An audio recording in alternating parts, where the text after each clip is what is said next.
बिस्मिल्लाहिर्रहमानिर्रहीम। बोलते कालम के साथ मैं आमिर जहान। और डोनाल्ड ट्रंप ने कहा कि नेतन्याहू अगर तुमने जंग जारी रखी तो अकेले रह जाओगे। ये आज शायद सुर्खियाँ हैं उन तमाम मीडिया हाउसेस की जो कि इस हवाले से ईरान इसराइल जंग के हवाले से जो है वो शाह सुर्खियों पर करते हैं। उन्होंने बताया कि डोनाल्ड ट्रंप ने नेतन्याहू को फ़ोन किया है और बताया है कि जो तुम्हारी सूरत हाल है तुम अकेले रह जाओगे, अमेरिका शायद तुम्हारा साथ नहीं दे सकेगा। इसके साथ साथ जेडी वैंस के हवाले से भी ये खबर आई कि उन्होंने कहा कि इसराइल और अमेरिका के बहुत सारे मफादात मुश्तरका हैं लेकिन कुछ नहीं भी हैं। यानी ये है कि इस वक्त जंग जो है अगर नेतन्याहू जारी रखेंगे लेबनान के ख़िलाफ़ तो ईरान इसराइल जंग में अमेरिका नहीं कूदेगा। मैंने आपको याद है अपने 2 दिन पहले के व्लॉग में ये बात कही थी कि अमेरिका इस जंग से भागना चाहता है। पहले ही इसराइल ने उसको इसमें मुलव्वस किया। अमेरिकी सेनेट में ये सवाल जो है जेडी वैंस पर भी किया गया था कि आप इसराइल की जंग लड़ रहे हैं और 200 अरब डॉलर जो है अमेरिका का डूब रहा है। अमेरिकी अवाम का पैसा आप कैसे एक ऐसी जंग में झोंक सकते हैं जो आपकी है ही नहीं, और आप उस पर मुख्तलिफ बहाने तराश रहे हैं। कभी आप कहते हैं कि वहाँ पर जो अफजुदा यूरेनियम है वो बना रहा है, कभी आप कहते हैं कि वहाँ के लोग जो हैं वो तब्दीली चाहते हैं, रजीम चेंज करना ज़रूरी है, कभी आप मज़ाइल टेक्नोलॉजी का नाम लेते हैं। आप हर आने वाले दिन के साथ एक बयान तब्दील करते चले जा रहे हैं लेकिन आप ना कामयाबी हासिल कर सके। आपने टिक टिक टिक टिक की आवाज़ लगाई कि घड़ी चल रही है। ये डोनाल्ड ट्रंप ने कहा था कि टिक टिक टिक टिक घड़ी चल रही है और हम हमला करने वाले हैं। इस बात को 2 माह गुजर गए हैं और इस दौरान उन्होंने बेशुमार डेडलाइन और बेशुमार मुज़ाकरात की बातें की लेकिन कुछ भी नहीं हुआ।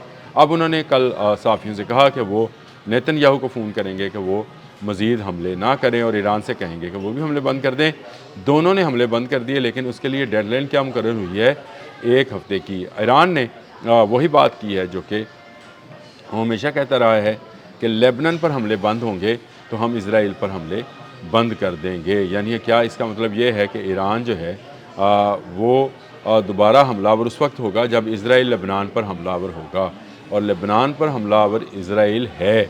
क्या नेतन्याहू इससे पीछे हटेंगे? अगर नेतन्याहू इससे पीछे हटते हैं तो बहुत सारे जो इसराइल के अंदर इनकी अपोजिशन है वो इसकी शिकस्त तस्लीम कहेंगे, जो अक्टूबर में होने वाले इंतखाबात के हवाले से नेतन्याहू के लिए एक नई मुसीबत बन जाएगी। इस सारी जंग के अंदर नेतन्याहू ने अमेरिका को घसीटा लाकर 28 फरवरी को पहला मिसाइल चलाकर अमेरिका को सबसे पहले नेटो से अलग कर दिया, क्योंकि हमलावर तो इसराइल था और उसका जवाब ईरान ने दिया। इसके बाद अमेरिका इसमें दाखिल हुआ और फिर ईरान ने उसको भी जवाब दिया। तो यूँ ये जंग जो है नेटो के लिए बिल्कुल साइडलाइन हो गई, क्योंकि इसराइल जो था वो नेटो का रुकन नहीं था। जो आर्टिकल 5 है नेटो का, उसके तहत वही मुल्क जो है जो कि नेटो का रुकन है, अगर उस पर कोई दूसरा मुल्क हमलावर होता है तो जाकर नेटो जो है उसकी मदद अस्करी तौर पर कर सकता है। ये एक ऐसी सूरत हाल थी जिसमें फंसाया गया था डोनाल्ड ट्रंप की पूरी सियासत, बल्कि रिपब्लिकन्स की कहना चाहिए पूरी सियासत ऑन स्टेक है। इस वक्त ख़तरा है उनको आने वाले नवंबर के इंतखाबात में, और इन इंतखाबात में एक बड़ी शिकस्त जो है डोनाल्ड ट्रंप को सामने नज़र आ रही है। और ये सारी सूरत हाल में वो समझ रहे हैं कि इसका ज़िम्मेदार नेतन्याहू असल में है भी मुसाद, और नेतन्याहू का प्लान था कि 4-5 दिन के अंदर ईरानी जो हैं वो इराक़ की तरह लेट जाएंगे और फिर उस पर हम जो उसमें लूट खसूट करना चाहेंगे, जो मालिक गनीमत हाथ आएगा आधा आधा बांट लेंगे। लेकिन मामला ज़रा उलट पड़ गया, उनकी सियासत जो थी वो इस काबिल ना रही। और अब डोनाल्ड ट्रंप ने तनबीह जारी कर दी है कि अगर तुमने जंग को बदस्तूर जारी रखा तो फिर तुम अकेले रह जाओगे। यानी ये कहना कि ये जंग जो है सिर्फ इसराइल की है, तो ईरान का मुकाबला इसराइल नहीं कर सकता, ईरान का मुकाबला अमेरिका नहीं कर सका तो इसराइल भी नहीं कर सका। डोनाल्ड ट्रंप जो हैं वो ये बात कह रहे हैं कि 2 हफ्ते में वो मुकम्मल तौर पर ईरान को फ़तह कर लेंगे। इस तरह की गीदर भपकियाँ वो इससे पहले भी लगाते रहे हैं, लेकिन ईरानी पलट कर जवाब देते हैं। अभी भी ईरानी जो क़यादत है वो इस बात को जो है वो कह रही है कि एक तरफ मुज़ाकरात और दूसरी तरफ जंग की बातें, ये बातें जो है ज़ेब नहीं देती। अभी इब्राहिम अजीज़ी का बयान आया है जो सुप्रीम कमांडर के स्पोक्स पर्सन हैं, तर्जमान हैं। उन्होंने कहा तेहरान को अमेरिका बिलखुसूस सदर ट्रंप में अगर سنجیدگی نظر آئی تو مذاکرات پر کوئی اعتراض نہیں ہے، اور سنجیدگی کا مطلب یہ ہے کہ آپ کو نیوکلیئر پہ بات نہیں کرنی ہے اور آپ نے ہرمز پہ بات نہیں کرنی ہے، جنگ بندی پہ بات کرنی ہے، لیبنان سے اسرائیلی فوجوں کو واپس لے جانا ہے۔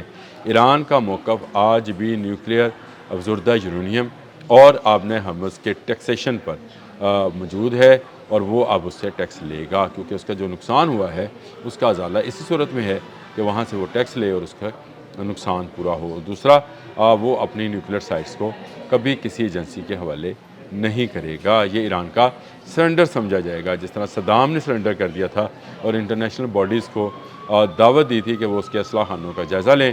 انہوں نے جائزہ لینے کے بعد بتا دیا کہ اس کے پاس کچھ نہیں ہے، کرو حملہ اور قبضہ کر دو، اور یہی ہوا۔ حملہ کیا گیا اور قبضہ کر لیا گیا۔ اس کے پاس تھا ہی کچھ نہیں۔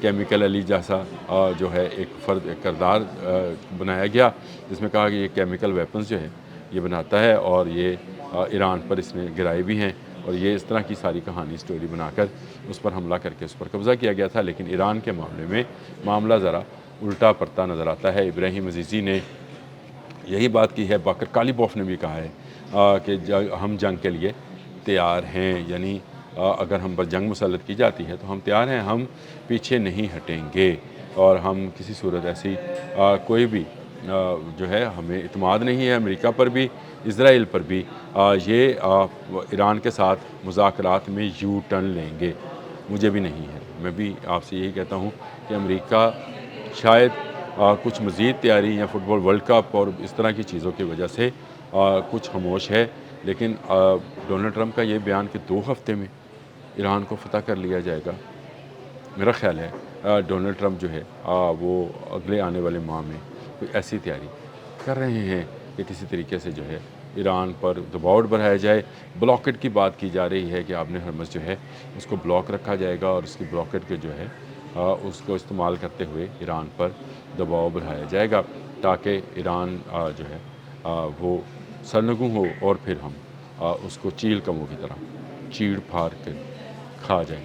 ایران الٹا پڑا، ایران کے میزائلز آج بھی زندہ ہیں، اور ایران کی قوم بھی زندہ ہے، اور آنے والے دنوں میں جب محرم شروع ہوگا، یاد رکھیے گا میں نے پہلے بھی بات کی ہے کہ ان میں حسینی جذبہ شہادت جو ہے وہ مزید اجاگر ہو جائے گا، اور امریکہ کے لیے مذاکرات کی ٹیبل پر سے اٹھنا بھی مشکل ہو جائے گا۔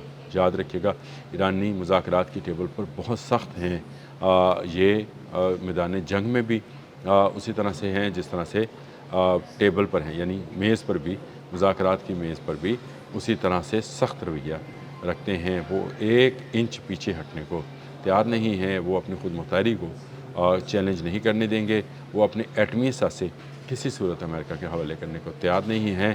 پاسداران انقلاب اس وقت مکمل طور پر ایران پر کنٹرول رکھتے ہیں، اور ان کے کنٹرول کا جو معاملہ ہے وہ آپ کے سب کے سامنے ہے۔ یہ ایک ایسی صورتحال ہے جس میں ڈونلڈ ٹرمپ نیتن یاہو سے کہہ رہے ہیں کہ ذرا صبر کرو، مجھے تیاری کر لینے دو، میرے لیے اپنے ملک میں بہت مسئلہ بنا ہے، $200 ارب کا حساب مانگا جا رہا ہے کہ آپ نے کیسے خرچ کر دیا۔ پینٹاگون میں موساد جو ہے جاسوسی کا نیٹ ورک چلا رہا ہے۔ اس سارے معاملے میں دیکھا جائے تو یہ اتحادی جو امریکہ اور اسرائیلی ہیں یہ آپس میں گتھم گتھا نظر آتے ہیں۔ ان کے جو اتحادی عرب میں ہیں، گلف میں ہیں، وہ انکار کرتے نظر آتے ہیں، جیسے سعودی عرب، قطر، عمان نے اپنی ایئر سپیس دینے سے انکار کیا ہے۔